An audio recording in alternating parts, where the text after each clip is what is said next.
누가복음 20장 1절부터 18절까지. 이제 이 누가복음은 오늘 말씀서부터 완전히 후반부, 결론부에 도착을 했습니다.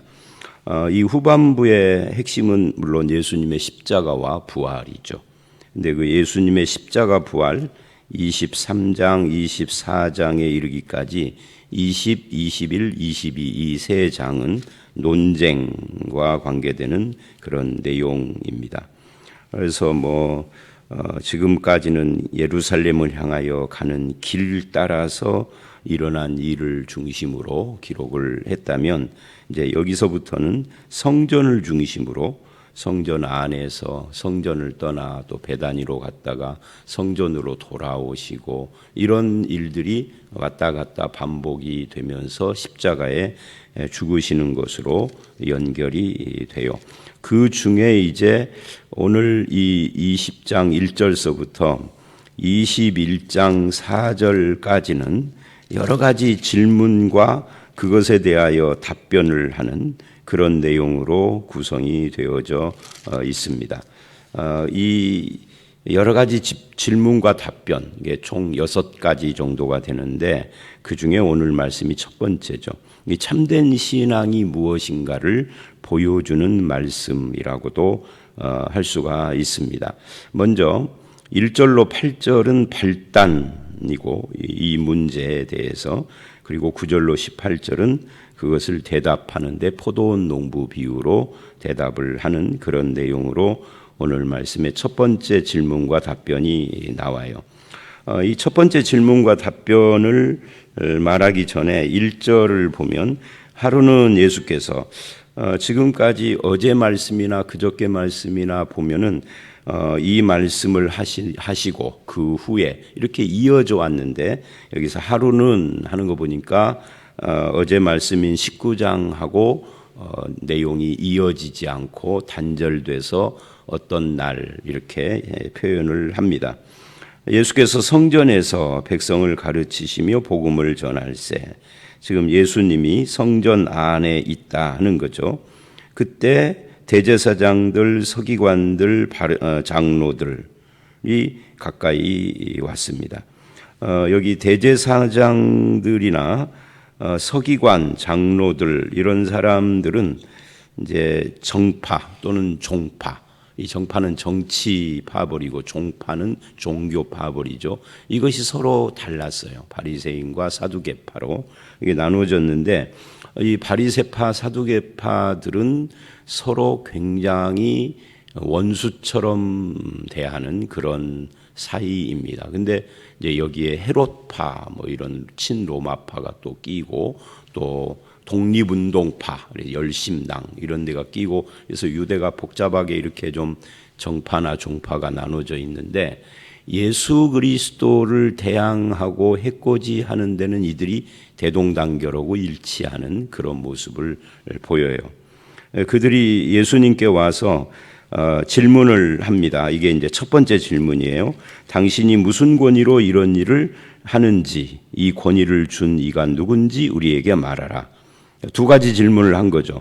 무슨 권위인지, 그것이 어디서 나왔는지, 누가 주었는지 하고 권위 문제를 지금 질문을 했어요. 이 권위, 타 종교의 지도자들, 타 종교가 아니라 자기들이 속한, 대제사장이 속한 그 사두개파의 권위는 어디에서 오는 건가? 또는 서기관들이 속한 바리새파의 권위는 어디에 있다라고 생각하는가? 각자 다 약간씩 차이가 있죠. 그런데 이들은 예수님의 권위는 어디서 오는가 하고 지금 묻고 있는 거예요. 이 대제사장들이라는 이 표현도 참 재미가 있어요.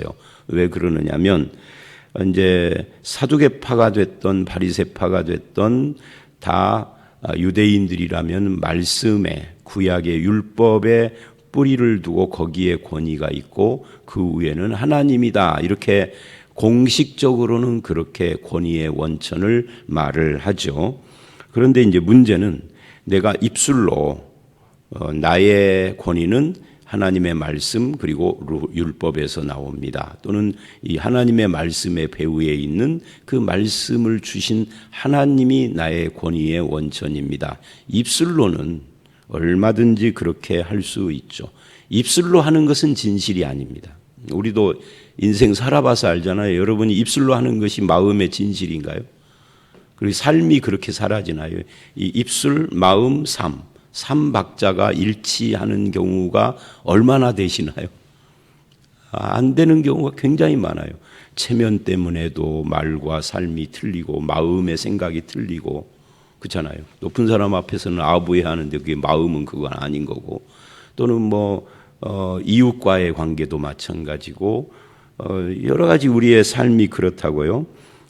그런데 이제 입술로 나의 원천은 말씀이고 하나님입니다라고 해봤자 실제 그의 마음과 삶이 정말 하나님을 권위의 근거고 말씀이 권위의 원천이라고 생각하느냐?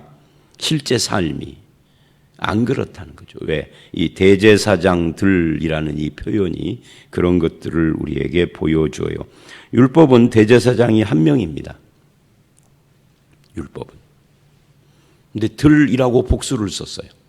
이게 벌써 불법인 거죠. 인위적인 거죠. 그래서 여러분 기억하세요. 그 여호수아서나 민수기 신명기를 가보면 도피성 제도가 나와요. 그 도피성 제도에 참 재미있는 것이 내가 그 도피성으로 도망해 갔어요. 부지 중에 살인을 저질러서, 부지 중이라는 것이 고의적이지 않는 실수로 어쩌다가 의도치 않은 그런 일이 벌어졌을 때예요. 그러면 언제까지 그 도피성에서 숨어 있어야 하느냐면 그해 대제사장이 죽을 때까지예요.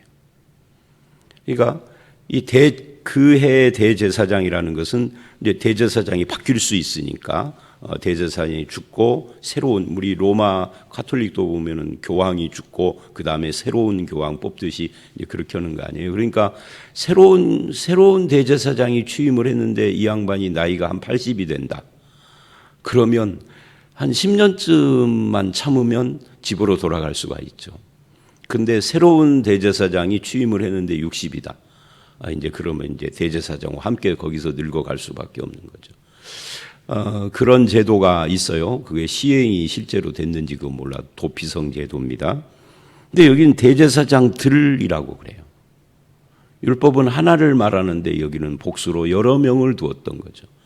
완전히 말로 나는 하나님의 말씀과 하나님이 내 권위의 원천이다고 아무리 대제사장들이 떠들고 서기관 바리새인 장로들이 아무리 나는 하나님을 믿습니다, 말씀을 믿습니다 해도 그거는 입술이고 실제로는 안 믿고 있는 거죠. 실제 삶 속에서는 다 무시하고 자기 마음대로 자기들 뜻대로 자기들이 만든 규칙대로 그렇게 한다는 거죠. 이 규칙 이야기를 해서 그것도 좀 언급을 해야 하는데, 우리 예수 믿는 사람 그리고 교회 성도는 모든 것의 그 원칙이 하나님의 말씀입니다. 근데 이 말씀을 가지고 사람들이 잘 안 되니까 법을 만들어요. 법으로도 안 되니까 종회법, 교회법. 그거 안 되니까 또 무슨 규칙을 만들어요. 규칙으로도 잘 안 되니까 맨날 이걸 개정을 해요. 근데 그런 걸 보면서 이 참 규칙은요, 또는 법이나 규칙은 최소화 없는 게 좋고 불가피하면 최소화해야 해요. 말씀 정신으로 안 살고 못 살고 그렇게 하려고 안 하니까 그런 것들이 생기는 거죠. 말씀을 가까이 앉는 거예요. 입술로만 말씀하지 말씀의 본 뜻을 알려고 노력도 않고, 그러니까 삶이 통제가 안 되니까 법을 만들고 규칙을 만들어요. 자, 어쨌든 이들이 지금 그런 거라는 말이죠. 그럼 왜 이런 일들이 일어나는가? 이유는 딱 하나예요. 그 당시의 대제사장들은 성경 정신을 따라서 계승해서 되어진다든지 아론의 후손 이런 식으로 되는 것이 아니라 로마 황제에게 뺏어서 되는 거예요. 그러니까 어떤 놈이 지금 대제사장이 있는데 어떤 놈이 지금 있는 대제사장이 주는 뇌물보다 훨씬 큰 액수로 로마 황제에게 바치면은 로마 황제가 그럼 네가 해 이렇게 되는 거예요. 근데 앞선 놈은 그만둘 마음이 없고 이게 정치가 아니니까 이게 뭐 정치라고 하면은 둘이 있을 수가 없죠. 그러니까 둘이 하는 거예요. 또 그러다 또 어떤 놈이 그 다음에 또 좀 그럴듯한 구미가 당기는 어떤 걸 가지고 로마 황제한테 또 뇌물을 쓰면 그래 너도 해 이렇게 되는 거죠. 다 불법이에요. 그리고 말로는 하나님 찾고 율법 찾고 그런다는 거죠. 실천은 안 하면서. 예수님은 하나님이시니까 하나님으로부터 온 권위요. 그 뭐 말씀은 말할 것도 없고 예수님 자신이 하나님이시니까 자신이 권세자인 거죠. 그런데 이제 여기서 재미있는 현상이 하나가 더 나오죠. 예수님이 자기 권위에 대해서 말씀을 안 하시고 나도 너희에게 좀 물어볼 것이 있다. 질문에 대답을 해라. 요한의 세례가 하늘로부터냐 사람으로부터냐? 이 부터냐라는 말은 요한의 세례의 권위는 원천이 뭐라고 생각하느냐 하는 거죠. 인간에게서 나온 거냐 하나님에게서 나온 거냐 하는 거예요. 똑같은 권위 문제인 거죠. 그런데 이들이 그것에 대해서 즉답을 않고 의논을 해요. 이 만일 하늘로부터라 즉 하나님께서 주신 권위다. 그 권위로 세례를 베푼 것이다 하면 왜 안 믿었느냐 할 것이고 사람으로부터다 하면은 백성이 요한을 선지자로 인정하니 그들이 우리를 돌로 칠 것이고 이게 진퇴양난이에요. 자, 이 대답 5절로 6절의 대답 이 대답의 핵심은 이겁니다. 저들은 하나님이 아닌 백성의 눈치를 보고 있다. 그러니까 자기들이 말로는 하나님이 내 배후에 계시고 하나님과 그 말씀이 내 권위의 원천이라고 그러는데 실천적으로는 하나님이 아니야. 사람들의 눈치에 의해서 좌우되고 있는 그런 사람들일 뿐인 거죠. 그러니까 입술과 실천이 다르다. 입술과 마음과 삶이 다르다 하는 것을 여기서 또 보여주고 있는 거예요. 그래서 어디서부터인지 알지 못합니다. 알지 못하는 게 아니라 알고 싶지 않은 거죠. 아니 아는데 바르게 대답하고 싶지 않은 거죠. 왜? 백성들의 눈치를 봐서. 그런데 이제 이 사람들의 대답은 그거고요. 우리가 이 권위 문제에 대해서 성경 전체적인 맥락에서 권위는 어디서 나오는가? 모든 권위. 목사의 권위, 무슨 대통령의 권위, 종교 밖에서도 뭐 누구의 권위든지 간에 권위는 어디서 나오는가 할 때 성경은 아주 분명하게 말을 합니다. 모든 권위는 그것이 선이든 악이든 모든 권세는 하나님께서 주시는 것이다. 악한 권세도요 그렇습니다. 악한 권세를 주시는 것도 하나님이세요. 왜? 그 악한 권세를 통하여서 뭔가를 하세요. 악한 권세로 심판도 하시고요. 그러니까요 하나님께로부터 권세가 기인한다는 것이 뭐 신약뿐만 아니라 구약도 신구약이 다 그걸 말합니다. 사울의 권세도 하나님이 허용한 거예요. 다윗도 하나님이 세우셨지만 물론 사울을 세울 때 백성들의 선택 문제가 있지만 그 백성들의 잘못된 요구에 대한 하나님의 징계라고요. 그 권위를 세운 것이. 그러니까 하나님께로부터 주어졌다 권위가 라고 해서 그게 다 복은 아니에요. 그러니까 예를 들면 저와 여러분 중에 누군가를 갑자기 하나님이 네가 대한민국의 대통령을 해라. 그러면 여러분 대한민국의 복일까요? 여러분 가문의 영광일까요? 여러분에게 축복일까요?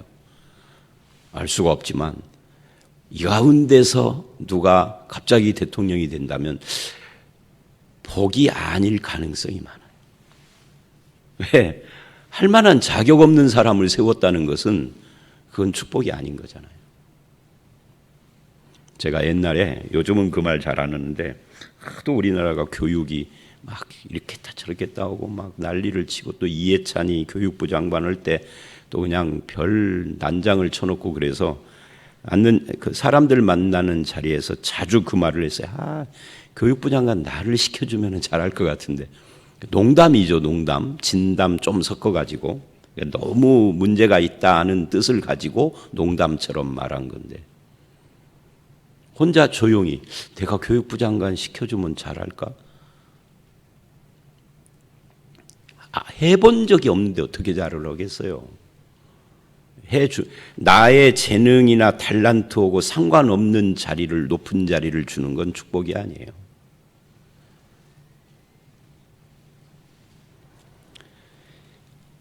자, 이 부분에 할 말이 진짜 많습니다. 이 권위 문제. 그래서 예수님이 나도 무슨 권위로 하는지 말 못하겠다 하고 이제 끝났어요. 근데 이걸로 끝난 것이 아닙니다. 이렇게 이제 대화는 끝났어요. 그러나 이어지는 내용들이 나오죠. 그래서 일단 권위를 가진 자, 이제 포도원 품꾼 비유를 말하기 전에 이 권위라는 것이 때로는 직분으로 나오고 그러는데, 이 권위를 가진 자들은 반드시 자기를 세운 분에게 책임을 감당해야 합니다. 누가 나를 세웠느냐? 여러분, 대통령은 누가 세웠어요? 국민이 아니에요. 하나님께서. 안 믿는 사람은 국민에서 머물죠. 근데 믿는 자는 하나님이에요. 그러니까 안 믿는 사람이 대통령이 됐으면 자기를 세운 것이 국민이라고 생각하니까 국민과의 약속을 잘 지켜야 되고, 국민을 바르게 이끌고 국민들을 행복하게 만들어주는 일에 최선을 하겠지만, 그 사람이 믿는 자라고 하면은 국민 위에 하나님까지 생각을 해야 돼요. 하나님이 나를 여기 세운 뜻이 뭔가, 그런 것을 감당을 해야만 바르게 그 권위를 시행하는 것이다. 근데 백성들의 눈치를 보고 하나님을 경외하는 삶을 안 살면 결국 그 사람도 왔다 갔다 하고 흔들릴 수밖에 없는 것이죠. 이것은 정치인뿐만 아니라 목사가 됐던 장로가 됐던 교회 직분도 마찬가지고, 세상에서 어떤 단체나 회사나 이런 데 직분도 다 똑같은 것이죠. 그래서 모든 권위의 원천이 하나님이시다 믿는 자는 거기까지 해야 합니다. 그래서 이제 포도원 품꾼 비유가 나오는 겁니다. 이 포도원 핌이라고 자꾸 그러네.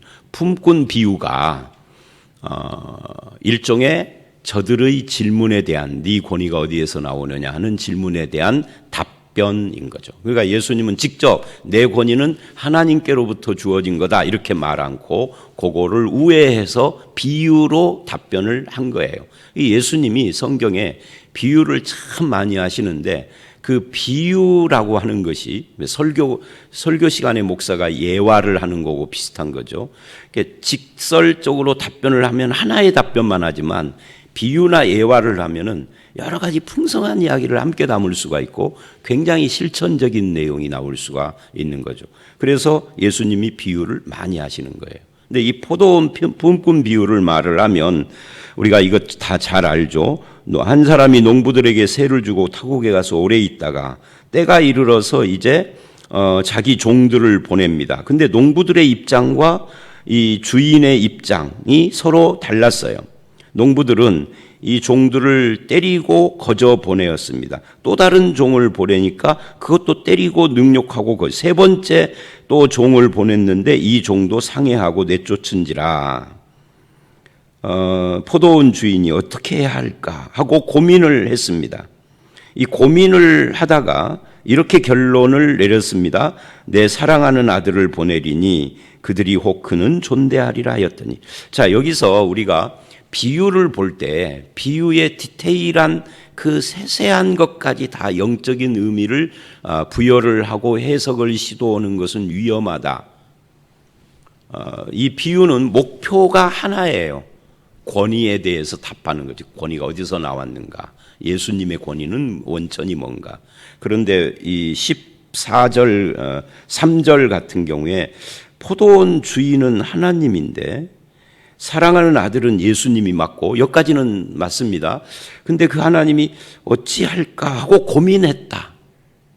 이거를 가지고 우리가 교리를 만들면, 하나님이 원래는 예수님을 안 보내려고 그랬는데, 보낼 필요가 없었는데 이스라엘이 불순종을 하니까 고민을 하다가 천사를 보낼까 아들을 보낼까 아니면 아들을 생략하고 성령부터 보낼까 고민하다가 에이 아들 보내자 이렇게 한 것처럼 여기서 말을 해버리면 이제 기독교 교리를 완전히 뒤집어 버리는 거예요.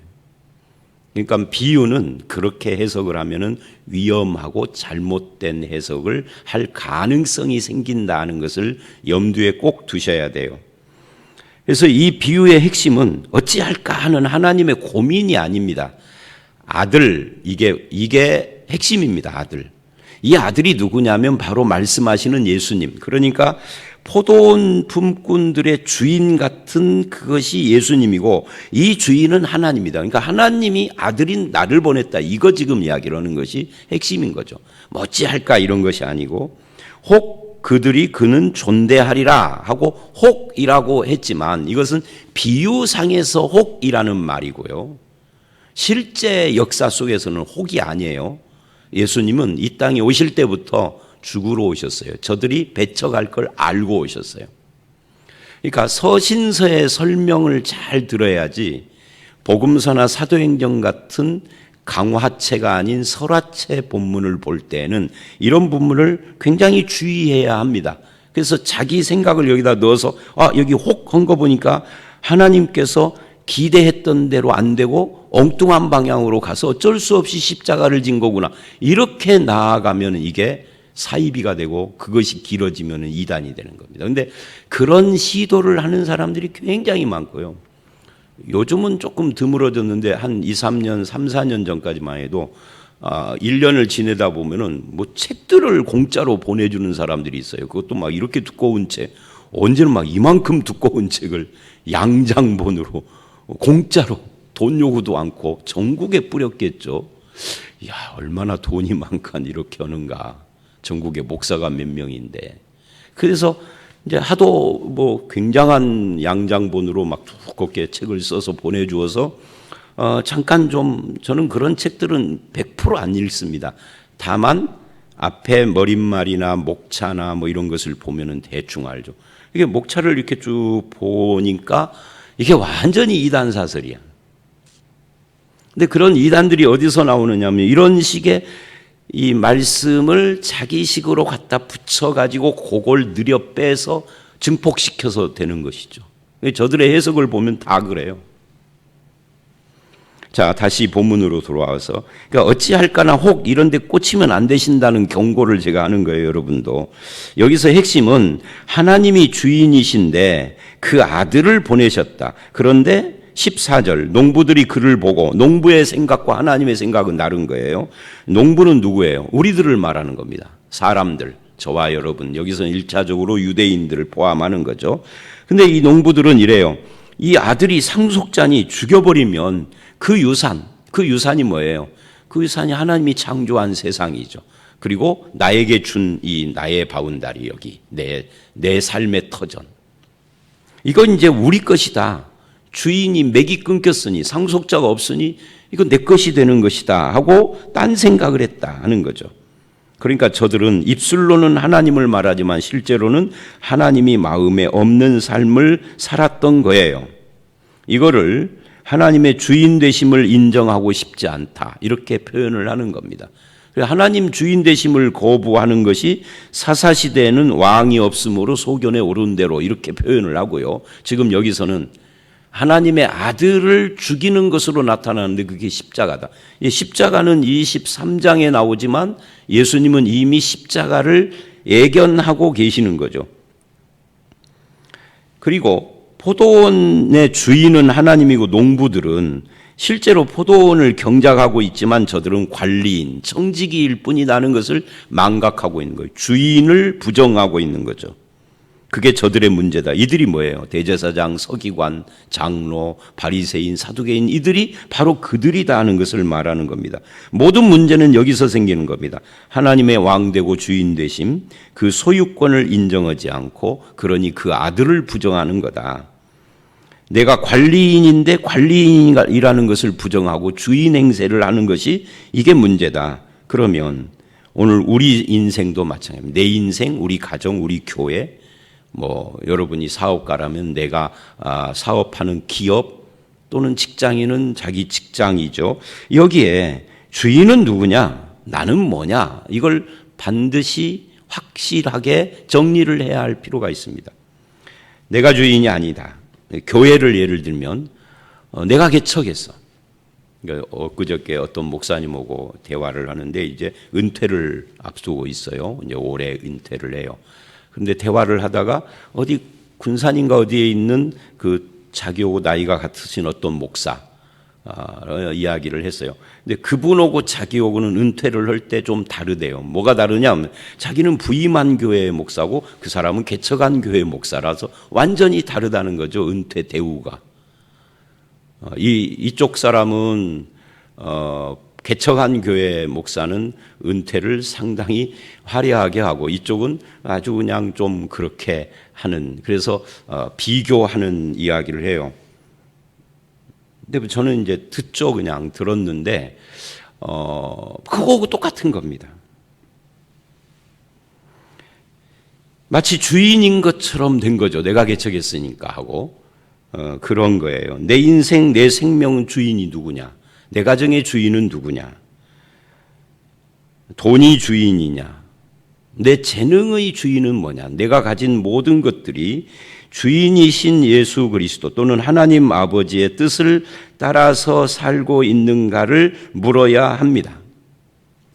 그래서 예수님이 누구시냐? 권위가 어디에서 왔느냐를 이렇게 대답을 한 거예요. 그래서 15절 포도원 밖에 내쫓아 죽였느냐, 심판한다는 거죠. 아들을 죽인다는 거죠. 그런적 포도원 주인이 어떻게 하겠느냐? 저들을, 그 농부들을 진멸하고 심판한다는 거죠. 다른 사람들에게 주리라 하시니 사람들이 듣고 이르되 그렇게 되지 말아지이다. 말이 조금 한글이 번역이 그러네요.